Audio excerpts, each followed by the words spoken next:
Hey guys, welcome back to the Y R YouTube channel.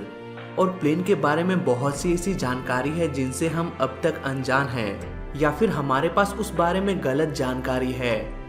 आज की इस video में हम ऐसे ही कुछ बातों पर डिस्कस करेंगे।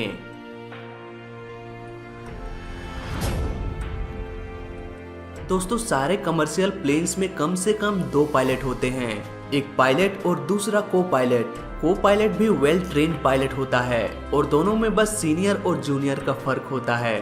और ये बात बहुत ही कम लोगों को पता है कि वो दोनों पायलट फ्लाइट के दौरान कभी भी एक ही खाना नहीं खाते हैं। दोनों पायलट्स के लिए अलग अलग टाइप का खाना बनाया जाता है और ये एक रूल है। ऐसा इसलिए होता है क्योंकि किसी वजह से अगर खाने में गड़बड़ी हो जाती है तो कम से कम एक पायलट सही सलामत रहे। आखिरकार प्लेन के सारे पैसेंजर्स की जान सिर्फ 2 पायलट पर होती है। ऐसे में उनके हेल्थ का ध्यान रखना बहुत ही जरूरी हो जाता है। लोग अक्सर ये सोचते हैं कि जिन प्लेन्स में एपीयू नहीं होता है, अगर उन प्लेन्स का जेट इंजन हाई एल्टीट्यूड में किसी टेक्निकल प्रॉब्लम से बंद हो जाता है तो प्लेन क्रैश हो जाएगा। पर सच तो ये है कि ऐसा हो पाना लगभग ना के बराबर है। इसे समझने के लिए हमें एपीयू और जीपीयू को समझना पड़ेगा। एपीयू एक छोटा सा जेट इंजन होता है जिसे प्लेन के टेल में इंस्टॉल किया जाता है। एपीयू का काम होता है मेन जेट इंजन में ब्लीड एयर का सप्लाई करके मेन जेट इंजन को स्टार्ट करना। इसके अलावा एपीयू ऑक्सीजन और इलेक्ट्रिसिटी भी सप्लाई करता है। वहीं अगर हम बात करें उन प्लेन्स की जिनमें एपीयू नहीं लगा होता है, ऐसे प्लेन्स में जीपीयू का इस्तेमाल किया जाता है जिसे एजीपीयू के नाम से भी जाना जाता है। GPU basically ground power unit होता है। एपीयू और जीपीयू का वर्क फंक्शन एक समान होता है, बस फर्क इतना होता है कि एपीयू को प्लेन के टेल में इंस्टॉल किया जाता है और जीपीयू को एक पिकअप ट्रक के पीछे रखा जाता है।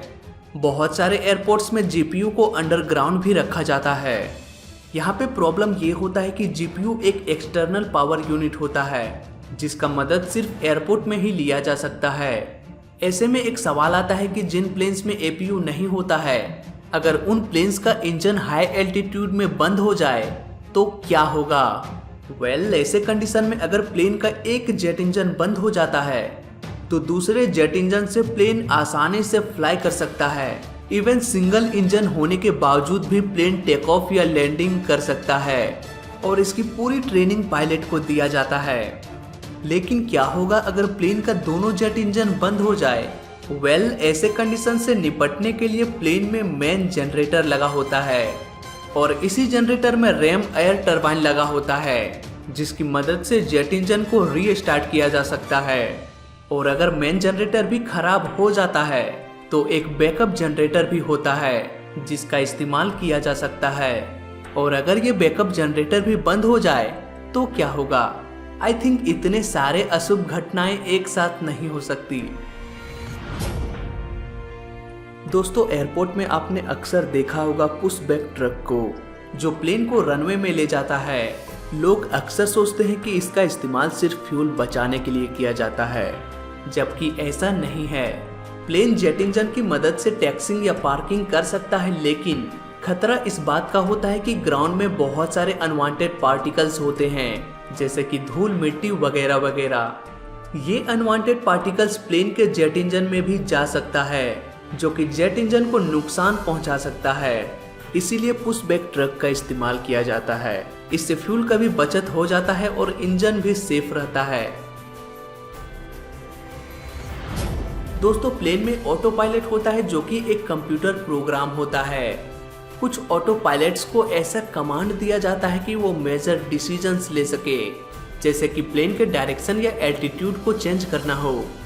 ऐसे में कुछ लोग ये सोचते हैं कि ये तो सिर्फ एक कंप्यूटर प्रोग्राम है और हम जानते हैं कि किसी भी कंप्यूटर प्रोग्राम में वायरस डाला जा सकता है।